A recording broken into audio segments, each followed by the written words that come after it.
주님의 기도의 두 번째가 아버지의 나라가 오게 하소서입니다.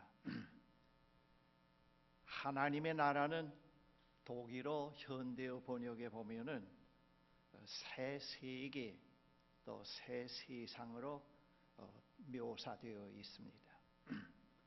하나님의 나라는 신약 성경의 중심의 주제이면서 그리스도인의 삶의 목표요 의미이기도 합니다. 하나님의 나라는 신약 성경에서 창조주 하나님의 의도와 일치하는 세계의 삶과 목표, 하나의 새로운 세계를 의미하고 있습니다. 칼 바르트는 새로운 시대, 하나의 새 하늘과 새 땅이 실제로 존재하며 하늘과 땅이 새로운 것은 세계가 하나님의 평화로 진입하였기 때문이며 이 평화가 세계를 감싸고 있기 때문이라고 했습니다. 하나님의 나라는 하나님의 정의, 우리를 의롭게 하시고 승리하시는 주님, 창조주의 정의를 의미합니다. 세계의 마지막 목표는 하나님의 나라가 오는 것이라는 것을 성서에서 분명히 말씀하고 있습니다.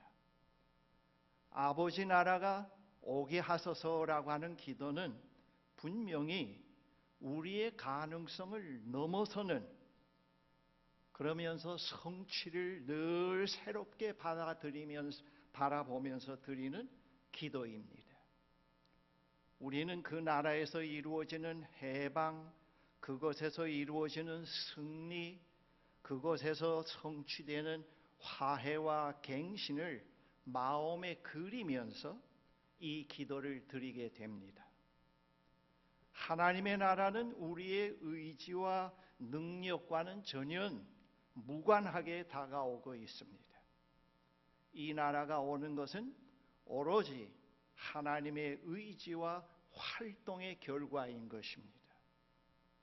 하지만 우리가 아버지의 나라가 오게 하소서라고 기도하는 것은 그 나라의 생활, 정의, 그 나라의 새로움, 화해가 아주 낯선 것이 아니라 우리가 그렇게 기도하는 것에 이미 하나님 나라가 임하였기 때문입니다. 하나님의 나라는 단지 우리가 기다리는 사건만은 아닙니다. 그것은 이미 우리 앞에 성큼 다가와 있습니다. 하나님의 나라는 이미 우리 앞에 다가왔고 우리가 그 나라를 이해하고 있고 그 나라에 살고 있습니다. 그래서 우리는 아버지의 나라가 오게 하소서라고 기도하게 됩니다. 하나님의 나라가 우리 가운데 왔다고 하는 것은 예수 그리스도가 이미 세상에 오셨고 그에게서 하나님이 의도하신 뜻이 이루어졌다고 하는 것을 의미하고 있습니다. 예수 그리스도의 오심, 그분의 십자가에서 죽으심, 그분의 부활에서 하나님이 의도하신 구원의 역사가 이루어졌고 그분이 보내신 성령에 의해서 지금도 계속해서 우리가 살고 있는 이 세상에서 하나님의 용서, 하나님과 화해, 새로 태어남, 치유, 거룩하게 되는 역사가 일어나고 있습니다. 아마 이러한 사건은 주님이 오실 때까지 계속될 겁니다. 우리는 현재 시간에서 오고 있는 하나님 나라에서 매우 희망적인 우리 자신, 즉 과거를 지니고 있으면서도 과거와는 다른 우리 자신을 바라보게 됩니다. 하나님에 의해서 용서되고 하나님에 의해서 받아들여지고 하나님에 의해서 온전히 치유되고 화해된 우리 자신을 바라보게 됩니다. 오고 있는 하나님의 나라에서는 우리의 과거가 소멸되지 아니하고 그대로 간직되어 있고 그러면서 그 과거는 분명히 미래에 있는 우리 우리로 변할 것이라는 것을 성서에서 분명히 말씀하고 있습니다. 그래서 우리는 현재 우리를 운명으로 받아들이지 않게 됩니다. 현재 우리는 오고 있는 하나님 나라에 대해서 열려 있습니다. 우리는 우리 자신을 열어놓고 그러한 삶을 받아들여야 합니다. 거기에는 우리의 진지성과 순종, 결단이 요구됩니다. 이러한 진리를 아는 사람은 자신의 처지가 현재 곤고하든 부유하든 절망하거나 교만, 허세를 부리지 않게 됩니다.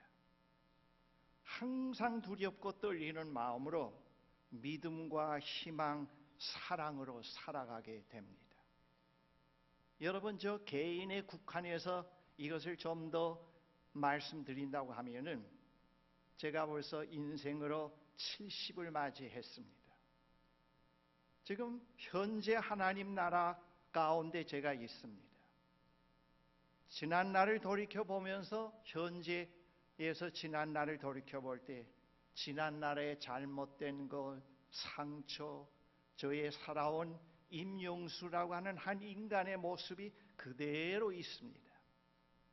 그대로 있으면서도 현재의 은혜 자리에서 저는 지난 날과는 전혀 다른 저로 여기에 서 있습니다. 열등감에서도 해방되고 죄책감에서도 해방되고 제 자신을 억압하고 강박하던 거기에서도 해방이 되고 그러면서 세상이 주지 못하는 평화와 희망을 갖고 현재에 머물러 있습니다. 그러면서도 현재가 전부가 아니고 하나님의 약속 속에 있는 온전히 용서되고 치유되고 하나님과 온전히 화해되어 있는 제 자신을 바라보고 있습니다. 그것을 바라보면서 하나님께서 그 목적지까지 꼭 저를 인도해 주실 거라고 하는 확신을 제가 가지고 살아가고 있습니다. 바로 그런 뜻이 됩니다. 하나님의 나라에서는 과거가 소멸되거나 없어지지 않고 단절되지 않고 그대로 보존되면서 또 오고 있는 하나님 나라를 기다린다고 하는 것은 바로 그런 뜻입니다. 우리 모세거를 대나무에 비유하면은 금년이 10번째 마디 형성에 들어가는 해입니다. 이 10번째 마디는 9번째와 완전히 단절된 별개의 것이 아닙니다. 돌연변이가 아닙니다. 9번째의 것을 그대로 가지고 두 번째는 첫 번째의 것을 그대로 가지고 두 번째로, 세 번째는 두 번째의 것을 가지고 세 번째로 오면서 9번째를 그대로 가지고 10번째 형성 과정으로 지금 들어와 있습니다. 그러면서 금년 한 해 동안 하나님의 미래에 있는 모세꼴로 금년의 분량만큼 되어갈 것이라는 것을 제가 분명히 믿고 있습니다. 여러분 와 보시면 알지만은 첫 해의 모습을 그대로 가지고 있지 않습니다. 둘째, 세 번째 갖고 있었던 갈등과 모순을 그대로 갖고 있지 않습니다. 우리의 모습이 그러한 모습이었지만 점점 해방되어 가는 모습으로, 또 점점 통합적으로 새로워지는 모습으로, 또 매듭을 마치면서 9째 매듭을 작년으로 마치고 10번째 매듭으로 지금 들어서 있습니다. 하나님은 계속해서 우리를 오고 있는 하나님 나라에 있는 모세꼴의 모습으로 성령에 의해서 형성되어 갈 것이라는 것을 기대하고 소망하면서 금년 한 해를 살아갑니다. 그러니까 금년 한 해가 그런 의미에서 상당히 소중하고 작년 한 해를 돌이켜볼 때 헛살았다고 절대로 얘기할 수 없다고 말씀드릴 수가 있겠습니다. 오고 있는 하나님의 나라에서는 과거의 시간과 단절이 아닌 과거의 흔적을 지닌 미래입니다. 그리고 과거는 분명히 오고 있는 하나님의 나라의 미래로 변할 것입니다. 오고 있는 하나님 나라에서는 눈물, 통곡, 고통, 죽음을 수반하지 않습니다. 거기에는 생명, 기쁨, 희망, 평화, 사랑이 수반되어 있습니다. 이 하나님의 나라는 이미 우리 가운데 우리 마음에 있습니다. 우리의 육안으로 볼 수는 없습니다. 그러나 우리는 이 하나님의 나라를 희미하게 경험을 해오고 있습니다. 우리가 경험하는 하나님의 나라는 평강, 기쁨, 자유, 사랑인 것입니다. 오고 있는 하나님의 나라를 유명한 설계사가 설계한 아름다운 건축 작품으로 비유해 볼 수 있습니다. 그 작품이 지어지는 동안 그 큰 주변을 전부 안쪽이 보이지 않게 막을 둘러치고 그 외곽에는 여러 가지 아름다운 자연적인 풍경을 그려 넣었습니다. 그 내부에서 지금 어떤 일이 진행되고 있지만은 소리는 들립니다. 쿵쾅쿵쾅 또는 어떤 다른 기계 소리도 들립니다. 그런데 그 안을 들여다볼 수는 없습니다. 그 안에서 진행되는 일을 밖에 있는 사람들은 모릅니다. 그러나 분명히 하나의 작품이 만들어지고 있다고 하는 것은 사실입니다. 그것의 완성은 밖에 있는 사람들의 의지에 속하지 않고 그 건물 주인에게 달려 있습니다. 언제인가 그 건물이 완성되면 외부의 막이 다 철거되고 그 웅장한 아름다운 위용이 드러나게 될 것입니다. 오고 있는 하나님 나라도 현재 우리 가운데 있으면서 오고 있습니다. 이 오고 있다는 것은 완성의 때를 의미하고 있는 것입니다. 하나님 나라가 오고 있다. 지금 진행되고 있는 이 하나님 나라가 하나님에 의해서 완성될 것이다. 그 완성의 때를 말하고 있습니다.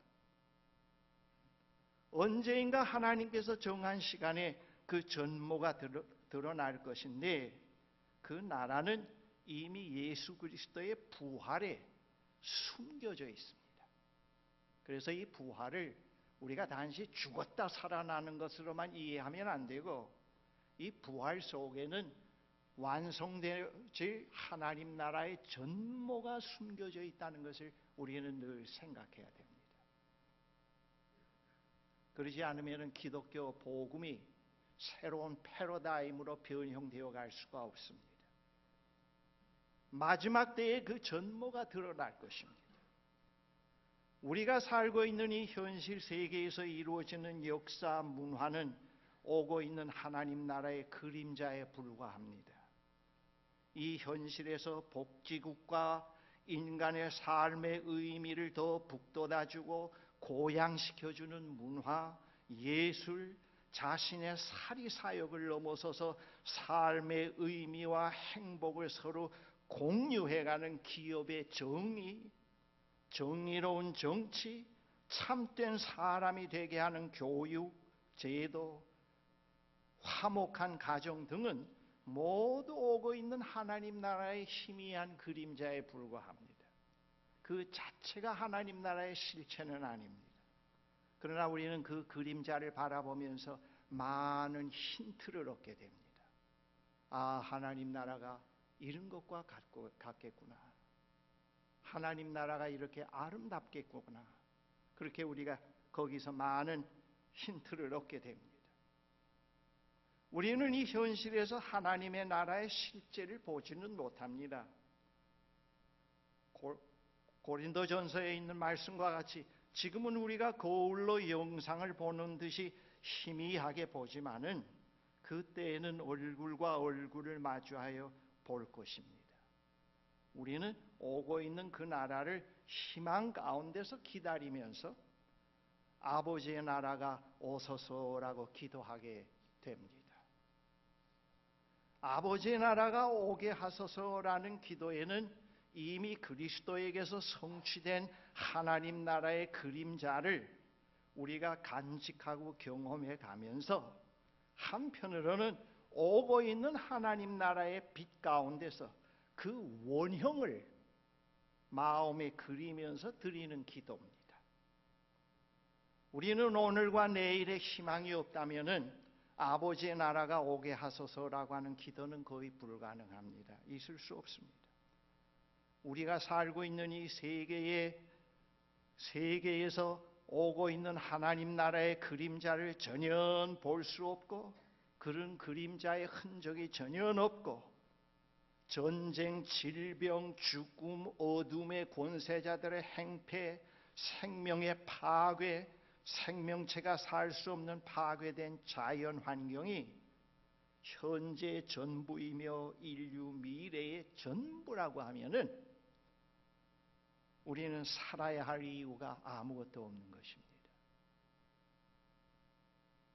그러나 우리 아버지께서 약속으로 주신 미래는 그러한 것들과는 전혀 다른 것이고, 그 약속 속에서 또한 현재에서 살아가고 있는 우리들은 그 그림자 속에서 그 약속을 동경하고 있습니다. 오고 있는 하나님 나라는 심판과 저주가 아닌 그리스도의 통치로 이루어지는 평화와 희망인 것입니다. 이것은 이스라엘 역사 속에서도 우리 분명히 읽어낼 수 있습니다. 그리스도인들은 그 나라에 대한 희망을 가지고 사는 사람들이기 때문에 예수님의 비유에 나오는 어리석은 부자, 미련한 5 처녀, 1 달란트 받은 무익한 종처럼 살지 않게 됩니다. 그리스도인들은 이 현실에서 정의, 평화, 사랑을 삶의 목표와 의미로 삼고 그것을 실현해 가면서 살아가고 있는 사람들입니다. 그리스도인들은 이 현실에서 그러한 미래를 내다보면서 살기 때문에 현실에서 서로 나누고 서로 세우고 서로 위로하며 격려하며 자기의 이기심과 자기 본위의 삶을 초월해서 그 나라의 그림자를 생각하면서 그 일을 이루어 가려고 노력을 하고 있는 것입니다. 거기에 우리의 삶의 의미와 가치와 목적을 새롭게 발견하게 됩니다. 한편 오고 있는 하나님의 나라의 빛 가운데 살지 않고 현실이 전부 다인 것처럼 자기 중심 속에서 우상을 섬기면서 살아가는 그런 사람들의 운명에 대해서 계시록 1장 21장에서는 분명히 이렇게 말씀합니다. 그러나 비겁한 자들과 신실하지 못한 자들과 가증한 자들과 살인자들과 음행하는 자들과 마술쟁이들과 우상숭배자들과 모든 거짓말쟁이들이 차지할 몫은 불과 유황이 타오르는 바다뿐이다. 이것이 둘째 사망이다 했습니다. 세 번역입니다. 사도 요한은 오고 있는 하나님의 나라를 은유와 상징, 이미지와 암시 등을 사용해서 이렇게 아름답게 묘사를 해놓고 있습니다. 계시록에 보면은 나는 새로 창조된 하늘과 땅을 보았습니다. 처음 하늘은 사라졌고 처음 땅도 사라졌습니다. 나는 새로 창조된 거룩한 예루살렘이 남편을 위해 단장한 신부처럼 하나님을 위해 단장한 빛나는 모습으로 하늘에서 내려오는 것을 보았습니다. 나는 보좌에서 들려오는 천둥소리 같은 음성을 들었습니다. 보아라, 보아라. 이제 하나님께서 사람들이 사는 곳에 오셔서 사람들과 더불어 사신다. 그들은 그분의 백성이며 그분은 그들의 하나님이시다. 하나님께서는 그들의 눈에서 눈물을 말끔히 씻어주실 것이다. 죽음은 영원히 사라졌다. 눈물도 사라지고 통곡도 사라지고 고통도 사라졌다. 만물의 처음 질서는 다 사라졌다. 보좌에 앉으신 분이 계속해서 말씀하셨다. 보아라, 내가 모든 것을 새롭게 한다. 이 모두를 받아 적어라. 한마디 한마디가 다 믿을 수 있는 확실한 믿음이다, 말씀이다라고 기록하고 있습니다. 사랑하는 형제 자매 여러분, 우리는 이 세상에서 하나님 나라에 속해 있지 않는 사람처럼 오고 있는 하나님의 나라가 실제하지 않는 것처럼 살아가서는 안 됩니다. 그렇게 사는 것은 먼저 우리 자신을 속이는 것이요, 하나님을 거짓말장이로 만드는 겁니다. 우리는 이미 우리 가운데 있는 하나님 나라 가운데 살고 있으면서 오고 있는 하나님 나라를 바라보면서 살아가는 그런 삶의 방식을 계속 배워가야 됩니다. 개발해 가야 됩니다. 의도적으로라도. 우리는 현실에서 미래가 없는 사람들처럼 살아가서는 안 됩니다. 제가 통독된 다음에 그 다음 해에 이 서독에서 육로로 이제 그 아우토반을 통해서 동독 국경을 넘었습니다. 근데 그 같은 도로선상에 있는데 그 국경을 착 넘어 보니까 똑같은 그 숲인데 그쪽 숲은 전부 노랗게 죽어 있고, 그리고 도시에 들어가니까 그 전차 레일이 새파랗게 녹슬고 있고 쓸어 있고, 그리고 막 무성한 잡초들이 많이 집 주위에 있고, 또 그 서백림 뒤쪽에 뒤쪽에 와서 보니까 그 앞쪽은 다 수리가 되어 있는데 보이지 않는 그 뒤쪽에는 뒤로 와서 보니까 탄혼 자리가 그대로 있습니다. 구멍 뚫린 자리가 그래도 있습니다. 근데 거기서 들어가 있는 동안에 그 여행하면서 제가 옆에 있는 제 아내와 그 안내하는 분에게 꼭 여기는 사람들이 자기 현실의 삶을 다 포기해버린 것 같다고 그렇게 표현을 했습니다. 제가 우리 모세골에서 그걸 많이 강조합니다. 그리고 제가 모세골에서뿐만 아니고 제가 살아오는 과정에서도 내가 예수 믿는 사람으로서 삶을, 현실을 다 포기한 것처럼 내 주위를 그렇게 만들어 놓으면, 엉망으로 만들어 놓으면 안 되겠다. 아무런 희망이 없는 것처럼 늘 근심과 걱정과 염려에 사로잡혀서 늘 현실에서 완전히 손을 놓고 있는 그런 생을 살아서는 안 되겠다. 그래서 제가 어디에 가든지 제가 있는 환경에는 무엇인가 달라져야 되겠다는 생각을 의도적으로 하고, 그게 이제는 많이 습관화가 되어 있습니다. 그렇게 제가 살아오고 있습니다.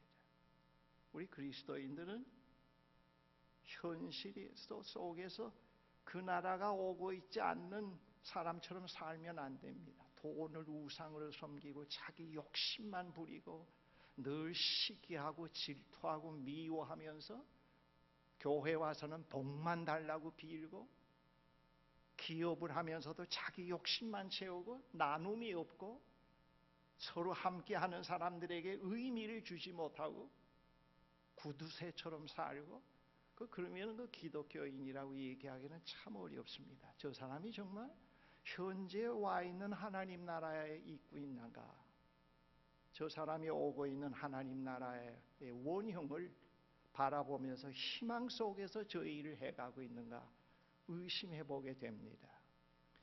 그런 기독교인으로 이 한국의 기독교인들이 가득 차 있다고 하면 상당한 문제가 됩니다.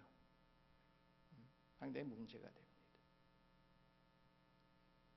우리는 현재 임한 하나님 나라에서 그 그림자를 경험하면서 살아가고, 또 오고 있는 그 나라의 원형을 바라보면서 살아갑니다. 아까 기도한 형제분이 북한의 문제도 얘기했지만, 그들이 그런 상황에서라도, 그런 절박한 상황 속에서라도, 환경은 변함이 없다고 할지라도 그 하나님 복음을 통해서 하나님 나라의 그림자를 경험 속에서 확인했기 때문에 김일성 우상화를 거부한 겁니다. 발이 잘리고 다리가 잘리면서도 하나님을 찬양하게 된 겁니다. 너희들은 다 거짓말이다. 너희들은 다 지옥의 자식이다. 나는 분명히 실제하는 세상을 바라보고 있고 그 세상은 이데올로기로 오는 게 아니고 주체사상으로 오는 게 아니고 하나님에 의해서 분명히 올 거다 하는 걸 그들은 확실히 믿고 있습니다. 확실히 믿습니다. 사도 바울은 그가 특별한 애정을 가지고 있던 빌립보에 사는 형제 자매들에게 보낸 편지에서 오고 있는 하나님의 나라를 기다리는 삶에 대해서 이렇게 간절한 권면의 말로 그들을 세우고 있습니다. 형제 자매 여러분, 내가 바라는 것은 여러분이 처음부터 해온 일을 계속해 달라는 것입니다. 내가 여러분 가운데 살 때에 여러분은 순종으로 응답하는 삶을 살아왔습니다. 지금 내가 여러분과 떨어져 있지만 계속해서 그렇게 사십시오. 아니 한층 더 애를 쓰십시오. 구원받은 자의 삶을 힘차게 살고 하나님 앞에서 경건하고 민감하게 반응하십시오. 그 힘이야말로 하나님이 주시는 힘이고 여러분 안에 깊이 자리한 힘입니다. 하나님은 자기를 가장 기쁘게 할 만한 일을 바라시고 행동해 가시는 분이십니다. 무슨 일을 하든지 기꺼운 마음으로 흔쾌히 하십시오. 말다툼하거나 따지지 마십시오. 흠없이 세상 속으로 들어가 이 더럽고 타락한 사회에 맑은 공기를 불어넣으십시오. 사람들에게 선한 생활과 살아계신 하나님을 볼 수 있게 하십시오. 아주 중요한 얘기예요. 볼 수 있게 하십시오. 환하게 빛을 비춰주는 메시지를 어두움 속에 전하십시오. 그러면 그리스도께서 오시는 날에 나는 여러분에 대해서 자랑할 것이 있을 것입니다. 여러분은 내가 한 이 모든 일이 결코 헛수고가 아니었음을 보여주는 산 증거가 될 것입니다. 그랬습니다. 이 메시지로 봉독을 했습니다. 빌립보서에 있는 말씀을. 사랑하는 형제 자매 여러분, 우리는 이미 복음을 받은 순간에 여기에 와 계신 있는 하나님 나라에 지금 우리가 있습니다. 현재 하나님 나라가 완전한 건 아니지만 그 실제는 아니지만 우리는 그 나라가 어떠한 거라는 걸 이해하고 있고 또 경험적으로도 우리는 알고 있습니다. 그리고 그 나라가 지금도 오고 있습니다. 지금 그 나라가 지금 완성되어 가는 시간으로 점점 다가가고 있습니다. 이 시간이. 제가 2년 전인가요? 설교 시간에도 잠깐 얘기했지만은 어느 날 그 죽음의 문제가 확 마음에 들어왔습니다. 그래서 그 죽음에 대해서 조용히 생각하고 있는데 그 시간에 그와 반대 현상이 또 일어났습니다. 아, 내가 지금까지 살아오는 동안에 예수 그리스도와 성령의 충만함 가운데 있을 때 이렇게 자유롭고 평화롭고 그리고 이렇게 죽음에 대한 염려에서 완전히 해방되어 있는 상태인데 이 그리스도 안에 있게 될 때 이런 상태인데 이 세상 생을 끝난 이후에도 그리스도 앞에 온전히 갔을 때는 바로 이 현실이 바로 그대로 현실화될 거 아닌가. 그런 생각이 그런 영감이 떠오르면서 그 죽음의 문제에 대해서 해답을 그 시간에 그런 것으로 얻고 하나님께 감사한 적이 있습니다. 이 복음의 내용은 이론과 학설이 아닙니다. 돈 버는 기술이 아닙니다. 성공 출세하는 어떠한 그런 안내의 길이 아닙니다. 복음의 내용은 현재 와 있는 하나님의 나라, 오고 있는 하나님의 나라를 내포하고 있는 것입니다. 형제자매 여러분, 우리는 지금 그 나라에 있고 그 나라를 기다리고 있습니다. 이 약속은 분명히 하나님께서 우리에게 하신 약속이기 때문에 틀림없습니다. 기도하십시다.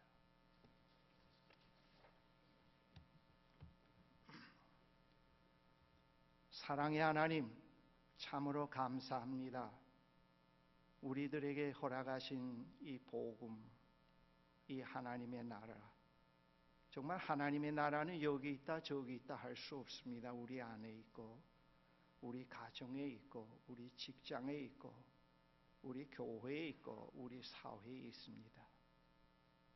이 하나님의 나라는 지금 오고 있습니다. 우리가 그 빛 가운데서 오고 있는 하나님 나라를 늘 바라보고 동경하면서 희망 가운데서 기다리며 아버지 나라가 오시옵소서라고 기도하며 살 수 있는 이 삶의 자리에 있게 하신 것을 감사합니다. 이 세상에 사는 날 동안 우리가 하나님 나라를 기다리고 하나님 나라의 희망을 가진 자로서 이 세속 사회 속에서 살아갈 수 있는 저희들이 되게 해 주십시오. 마치 주님이 안 계신 것처럼, 하나님 나라가 없는 것처럼, 물질의 세계만 있는 것처럼 그렇게 살지 않게 해 주십시오. 깨어있게 하시고 현실의 하나님 나라를 보게 하시고 오고 있는 하나님 나라를 볼 수 있는 깨어있는 저희들이 되게 해 주십시오. 오늘 우리 살고 있는 이 21세기 이 시대는 정말 깨어있어야 할 시대입니다. 우리 정치판에서 되어지는 이 일을 보고 낙심하고 좌절하지 말게 하시고 이것을 넘어서는 하나님에 의해서 이루어지고 있는 오고 있는 그 나라를 바라보면서 우리가 흠없는 하나님의 자녀로서 세상의 빛을 발할 수 있게 해 주시옵소서. 예수 그리스도의 이름으로 기도합니다. 아멘.